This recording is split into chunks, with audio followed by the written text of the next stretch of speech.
This video is sponsored by Squarespace, which is an all-in-one platform to build your own website and beautiful online presence. From online stores, marketing tools, and analytics, Squarespace has got you covered.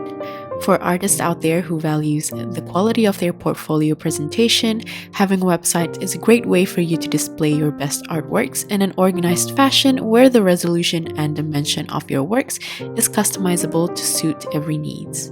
Having a website means not only a great portfolio, but you can pair this with other pages to introduce yourself and your values as an artist, along with an easy way for people to contact you if you would like, and at the same time run your online business, or like me, display my favorite YouTube videos for my channel, which I can always update along the way.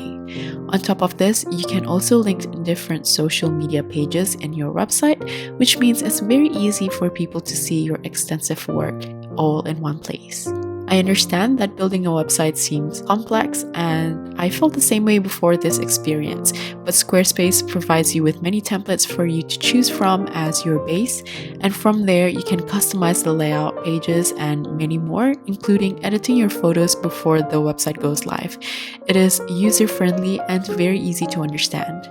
So if any of you are interested, please head to squarespace.com for your free trial, and when you're ready to launch, you can go to this URL that I'll leave in the description box using the code NIANIANI to save 10% off your first purchase of a website or a domain. Thank you, Squarespace, for sponsoring this video.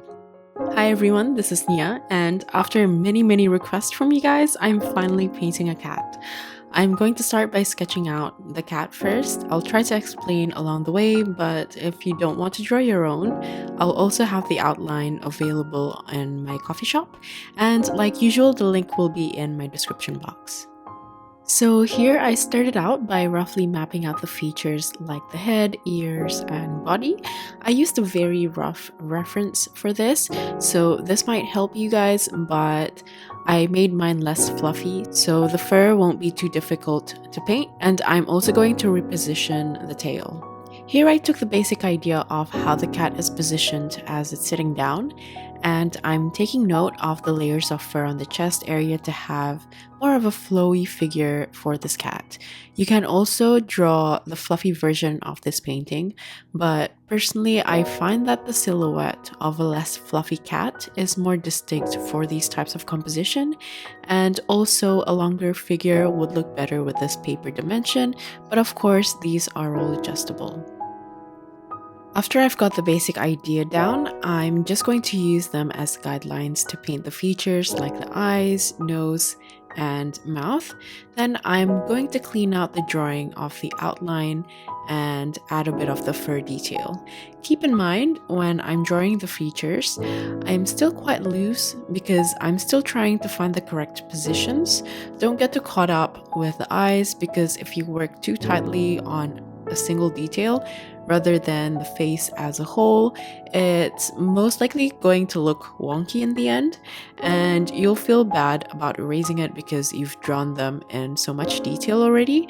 Instead, work evenly all across the drawing, so you always take into account the ratio and positions of each feature to create something that's more balanced. Then once you've drawn out all the features in the correct positions, that's when you can clean out the lines by erasing and relining the outline with minimal clean strokes, and at the same time add additional details. I'm also going to erase the front legs because I'm going to draw and paint on flowers later, but I included it in the drawing because it's easier to create a more balanced figure this way. Next, I'm going to go over the colors before we paint. Firstly, here we have Manganese Blue by Winsor & Newton, Terra Verde by Holbein, a pink mixture that I'll just write down the mixture here, Hansa Yellow by Daniel Smith, Quinn Red by Daniel Smith, Buff Titanium by Daniel Smith, Crimson Lake by Holbein, and Sepia by Holbein. I'm also going to use a couple of tube paints. Here I have Gold Brown by Schmincke, and I had a little bit of Payne's Gray Bluish left on my palette, so in the end I used a little bit of that, and the usual Dr. Paige Martin's Bleed Proof White. I'm also going to be inking this later for some parts. You can use any colored ink you have, but I'm going to be using my Micron Sakura in Sepia, my white jelly roll pen, and this colored pencil to add additional doodles to the flowers. I want the cat fairly light, but I also like the markings on the reference photo, so I'm going to follow that roughly using this buff titanium to keep it nice and light. And I'm also going to use this color to paint the tail later, and also for really light details that I'm just going to map out very lightly underneath the fur that I've drawn out. I'm also going to layer this later with a color mixture to give a bit more interest to the shadows and also add a bit more definition. I'm also going to add small shadows like underneath the mouth and around the eyes. Next, I'm going to create the shadow mixture, and for this, I wanted to still keep the light color, and I'm going to use the mixture of buff titanium quin red with manganese blue, and this will create a grayish purple color that I'm going to use in a very light consistency to define the shadows that I've initially painted, and to also start painting a bit of the fur. After I've painted the fur texture with very thin strokes, I'm then going to just use a clean damp brush to soften the edges, so the top bit of the fur will look nice and defined with crisp edges, whereas the rest of the color will just blend nicely into the body of the cat.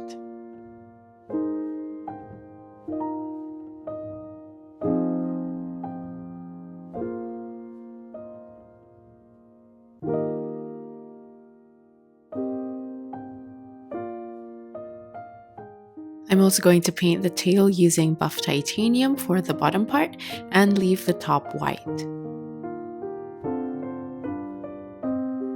For the ears, I'm going to be using pink, and before I paint it, I draw out a little bit of fur texture first, then I fill in a little bit of the inner ear with this pink in a thick consistency.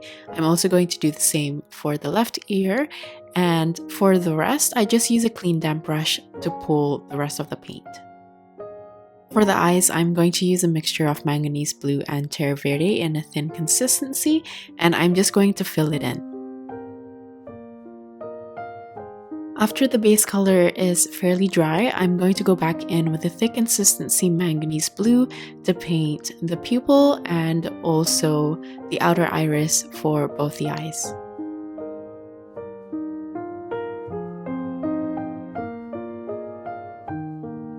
Now I'm just going to define the eye shape again using the shadow mixture, which is from buff titanium, quin red, and manganese blue.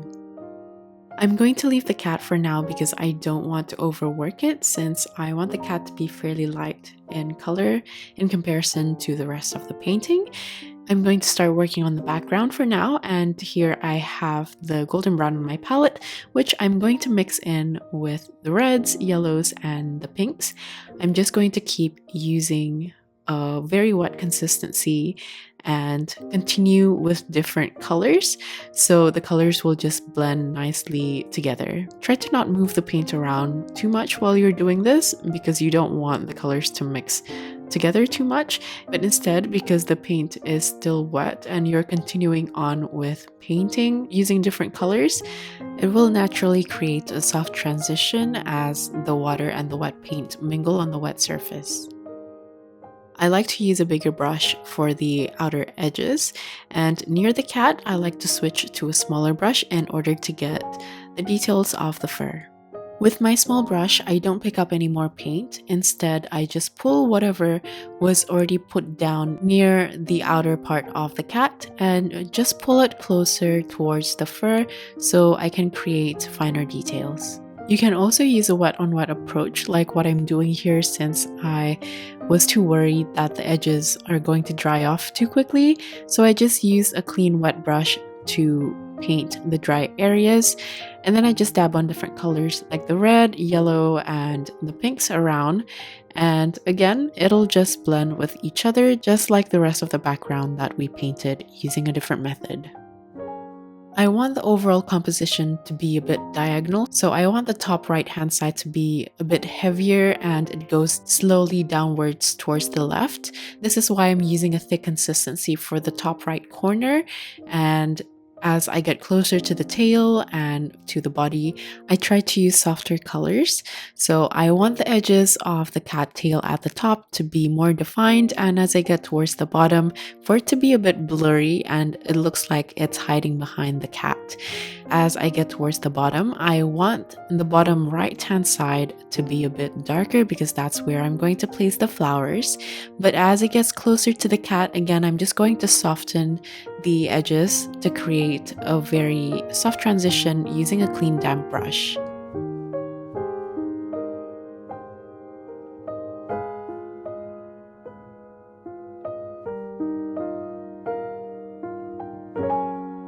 When the surface is still wet, you can keep adding on more paint.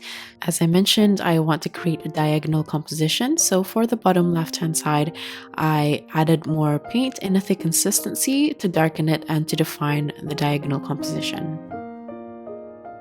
We're getting to the fun part now. For this, I'm going to use a thick consistency of golden brown and use the tip of my brush to paint leaves. You can also use a smaller brush for this, but I'm happy with the size. And as I'm doing this, I knew that the top portion of my paper is already dry, whilst the bottom is still a bit wet since I just added more paint. But this is what I actually want because I want the bottom to just disappear nicely into the background. But if your paper is already completely dry, you can also manually soften the bottom portion of the leaves using a clean damp brush so it blends with the background.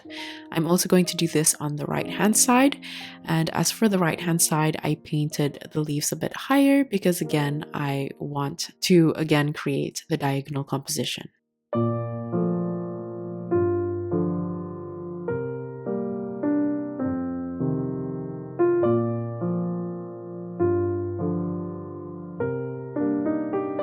When the paint starts to dry, it's going to fade, so I'm going to go back in with a thicker consistency of the same color and layer on more leaves. Whenever you feel like the background color is a bit too light, you can always layer on more paint, just like what I'm doing here. Just make sure that you soften the edges using a clean damp brush, so the added layer looks like part of the background. Now I'm going to draw out my flowers. I'm using my watercolor pencil here because I haven't made up my mind whether I want to outline the flowers or not. At first I thought that I'd like to paint the whole thing so the watercolor pencil will just dissolve and blend in as I paint, but I ended up outlining it anyway, so you can use ordinary pencil here. The reason why I drew the flowers after painting the wash is because after you paint or do a wash like this, you can't erase the pencil marks anymore, so it has to be done very cleanly, and I didn't really want to bother with erasing so much detail, so I decided to draw the flowers after I've done the background. And this way I can also draw according to how the background wash has been placed and just work around it to frame the cat nicely. This is the doodling portion of this painting, so you can draw all sorts of different flowers and use different materials like different ink colors or even add metallic paint as you paint later.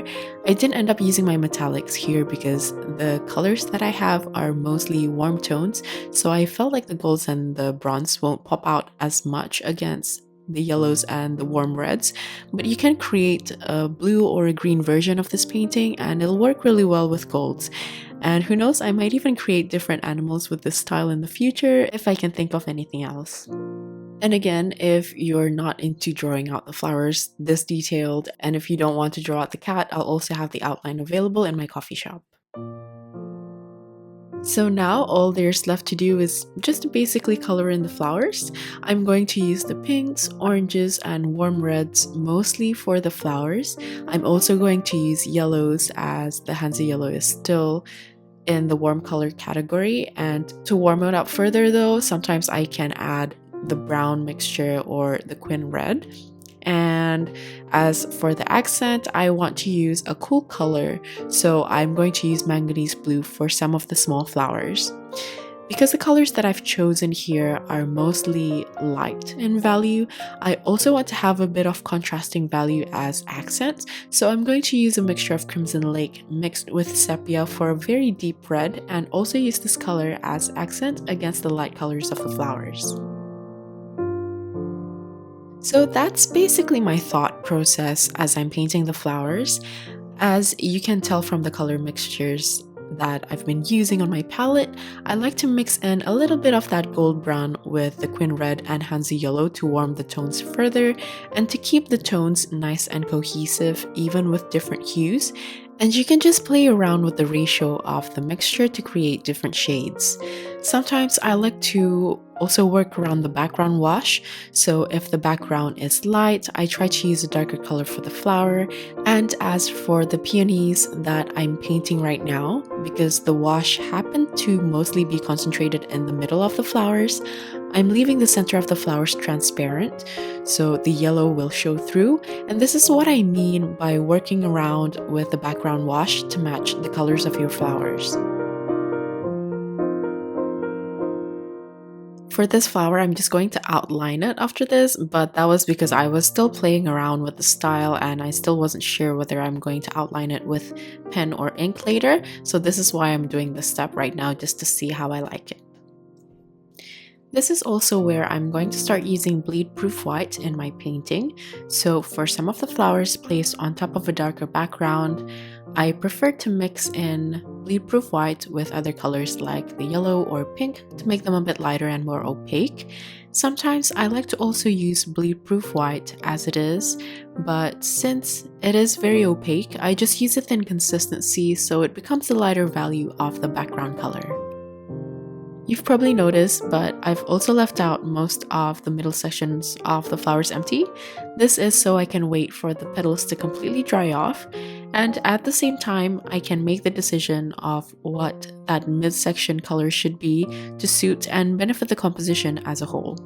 I'm not going to go into any more detail with the color mixtures of the flowers, as this would greatly depend on how your washes have been placed, which is quite unpredictable when you're using the wet on wet method, but instead I just try to explain to you guys the bigger picture so you can apply the method to your own paintings if you decide to create your own versions.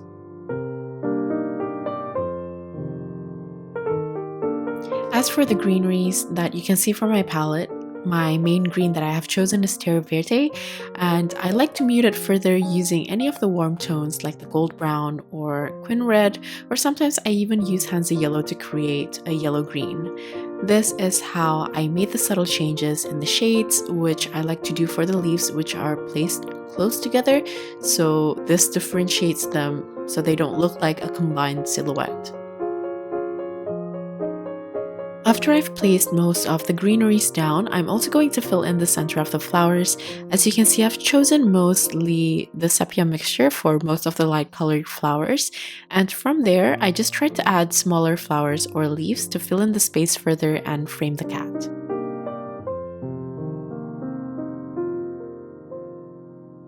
Once I'm done, this is where I'm going to outline the flowers. I'm using my Sakura Micron in the color Sepia, so it doesn't look as harsh as black, but if you only have black, that's also fine because it's not going to look too different anyway. This is also where I use my colored pencils to doodle on the flowers and add lines and details and such. And sometimes I like to also do the same with the lighter flowers using my white jelly roll pen. So at this point, it's just about outlining and doodling further details on the flowers.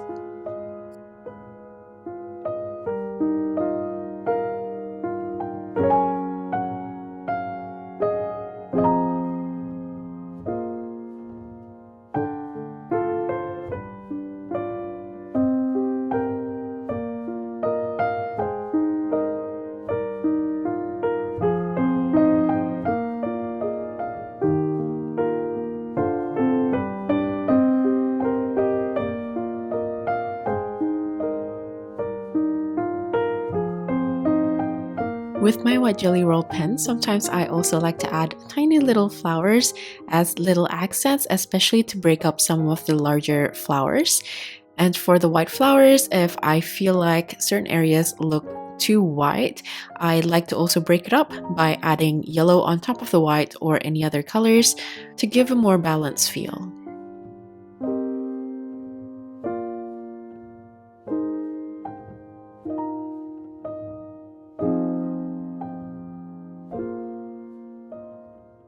Once I'm fairly happy with the flowers, I'm going to go back to the cat. I'm going to use my ink pen again, this time to carefully line the facial features of the cat. For the ears, I like to darken it using the pink with my watercolor pencil because I found it easier to just dissolve the watercolor pencil, but of course you can also use pink watercolor.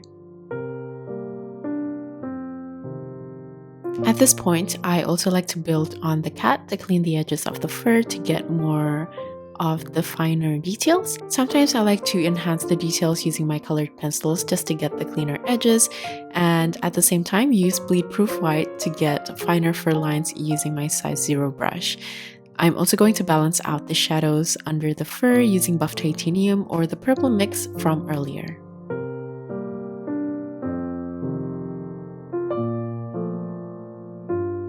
I felt like the cat is looking a bit too flat and is disappearing into the background instead of being the focal point, so I decided to add more saturation on the colored fur using another layer of buff titanium.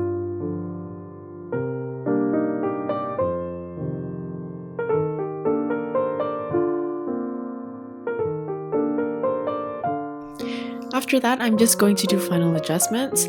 Like here, I'm adding small leaves to frame the cat better if I need to. And lastly, I like to add little sparkles using my white jelly roll pen. I also add dots and splatters, and because I was already holding my white jelly roll pen, I just drew it out manually, but of course you can also use bleed proof white to add in the splatters.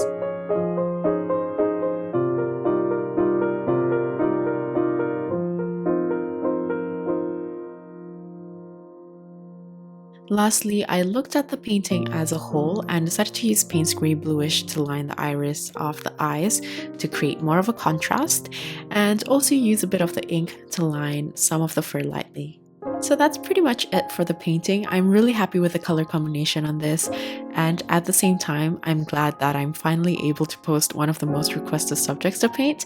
So that's it. Like usual, all the list of tools as well as my social media links will be listed in the description box. If you're still here, thank you so much for watching till the end, and I'll see you at the next one. Bye!